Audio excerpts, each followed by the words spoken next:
Daniel, capítulo 10. Naqueles dias, eu, Daniel, pranteei durante 3 semanas. Versículo 2. A jornada espiritual de 21 dias feita por Daniel vai muito além de apenas a abstenção de certos tipos de alimentos. Ela nos revela a sabedoria que obteve aquele servo de Deus quanto à verdade de que as visões que teve envolvia grande conflito. E em tempos de guerra, meu irmão e minha irmã, precisamos estar munidos das armas corretas. Veja Efésios capítulo 6, versículos 10 ao 18. Ou do contrário, corremos o sério risco de perecer.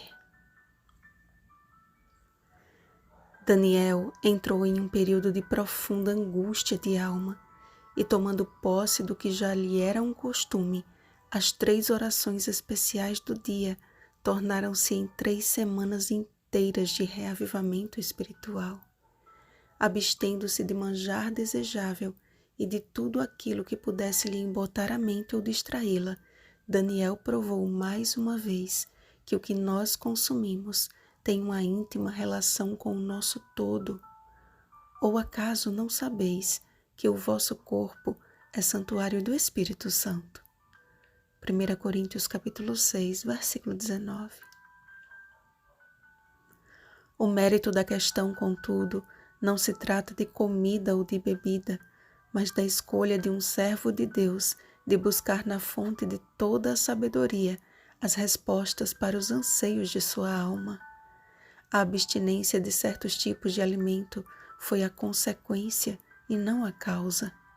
A profunda comunhão que estabeleceu nesses dias o levou a uma intimidade tal que desta vez Deus não se contentou em enviar o seu anjo, mas Ele mesmo se manifestou. Comparem a descrição feita nos versos 5 e 6 com a visão de João em Apocalipse capítulo 1, versículos 13 ao 15, e percebam que trata-se da mesma pessoa, o próprio Jesus Cristo.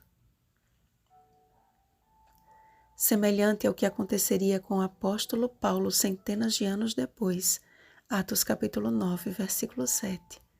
Os homens que estavam na companhia de Daniel foram tomados de grande temor e fugiram e se esconderam.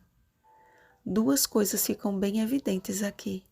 Primeira, que diferente de Daniel, Paulo não teve aquela visão após um período de reavivamento espiritual, mas enquanto perseguia severamente os cristãos, o que comprova a veracidade das palavras do Senhor ao profeta Samuel.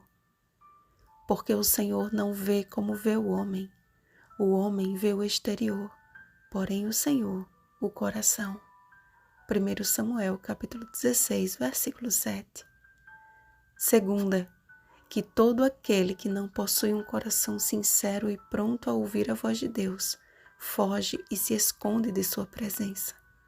Portanto, não foi o que Daniel fez que o levou a ver Jesus, mas o que ele permitiu que o Espírito Santo fizesse nele. Contemplando tão sublime visão e ouvindo tão poderosa voz, o profeta perdeu as forças e sofreu um desmaio. Mas certa mão o tocou e colocou Daniel na posição de submissão e também de vigor espiritual. Gosto muito de uma frase de um autor desconhecido que diz: quando você se curva diante de Deus, você anda reto diante dos homens. Daniel não foi colocado em pé imediatamente, e sim na posição que lhe daria forças para se levantar. Notem que as orações daquele homem muito amado não somente moveram o coração de Deus ao lhe enviar Miguel, mas também a ira de Satanás. Sobre este conflito entre o bem e o mal, escreveu o pastor Henry Feyerabend: o nome Miguel significa quem é como Deus. O Novo Testamento descreve Jesus como um ser na forma de Deus. Filipenses capítulo 2, versículo 6. A imagem do Deus invisível. Colossenses capítulo 1, versículo 15. a expressa imagem da sua pessoa. Hebreus capítulo 1, versículo 3. Os melhores escritores judeus estão de acordo ao ensinarem que o nome Miguel é o mesmo que o título de Messias. Nenhum ser criado pode preencher essas qualificações. Daniel, verso por verso, página 174. Enquanto no livro de Daniel ele é identificado como um príncipe, no livro de Judas é chamado de arcanjo, que não pode ser confundido com um anjo. Contribuindo para o nosso entendimento, o pastor Henry continua. A palavra grega arcágelos é composta de arque, um prefixo que denota chefe, e a palavra ágelos, mensageiro. Ele é o mensageiro-chefe. Ele não é um anjo, mas o comandante dos anjos. Daniel, verso por verso, página 177. Ao findar dos 70 anos, para ver cumprida a promessa de Deus e o povo de Israel poder voltar à sua terra, houve profunda resistência do rei da Pérsia, que, julgando o enredo ali envolvido devido ao personagem Miguel, é certo de que aquele rei estava sendo persuadido pelo próprio Satanás. Este título para Jesus, Miguel, só aparece mais 2 vezes na Bíblia, e em todas elas há um cenário de guerra contra o inimigo de Deus. Judas 9 e Apocalipse capítulo 12, versículo 7. Portanto, é certo de que, enquanto Daniel lutava em oração, Miguel guerreava contra o dragão. Apocalipse capítulo 12, versículo 7. Ao findar da história terrestre, o Espírito do Senhor tem trabalhado com grande urgência a fim de que apliquemos o coração a compreender a verdade presente e a humilhar-nos perante Deus. Deus não escolhe a quem salvar, mas nos dá a liberdade de escolher a quem servir. Porque Deus amou ao mundo de tal maneira que deu seu Filho unigênito. João capítulo 3, versículo 16. Isto é, Ele amou a toda a humanidade desde Adão. Ele não faz acepção de pessoas. Romanos capítulo 2, versículo 11.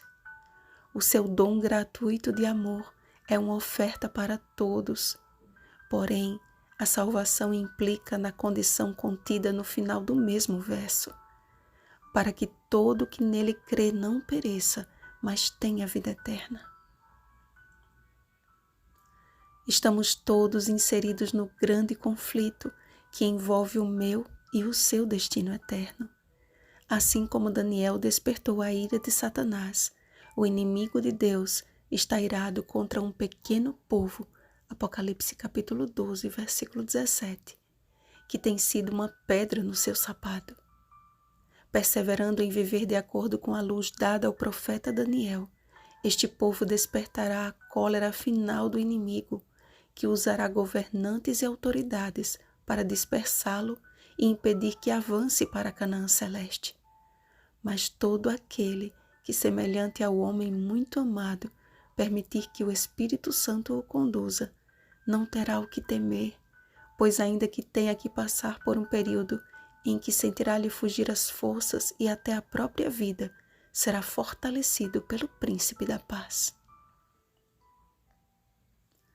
Repito, amados, não serão as nossas obras que moverão o coração de Deus para nos resgatar, mas a obra de reavivamento e reforma que permitirmos que Ele realize em nós por meio do seu Espírito. Não é sem razão que estejamos estudando este capítulo justamente no primeiro dia dos 10 dias de oração. Tão perto como estamos do cumprimento profético do retorno de Jesus, necessitamos da experiência de Daniel em proporção ainda maior. Daniel orava e chorava para que o povo de Deus pudesse retornar a Jerusalém terrestre. Como o povo que aguarda a bendita esperança de subir a Jerusalém celeste, quão intensa deve ser a nossa experiência, tal qual a noite de luta de Jacó. Gênesis capítulo 32, versículo 26.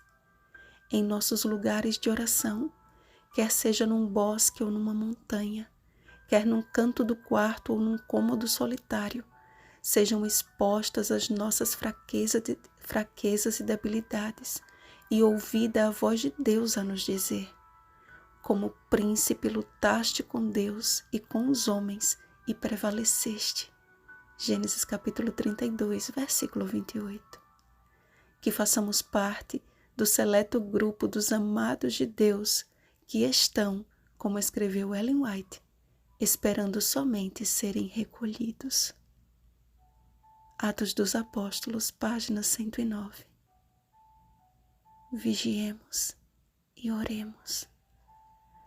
Bom dia, amados do Príncipe da Paz. 10 dias de oração, primeiro dia. Oremos pelo reavivamento espiritual de nosso lar e que em família estejamos unidos no mesmo propósito nos momentos de jejum e oração do próximo sábado. Rosana Garcia Barros.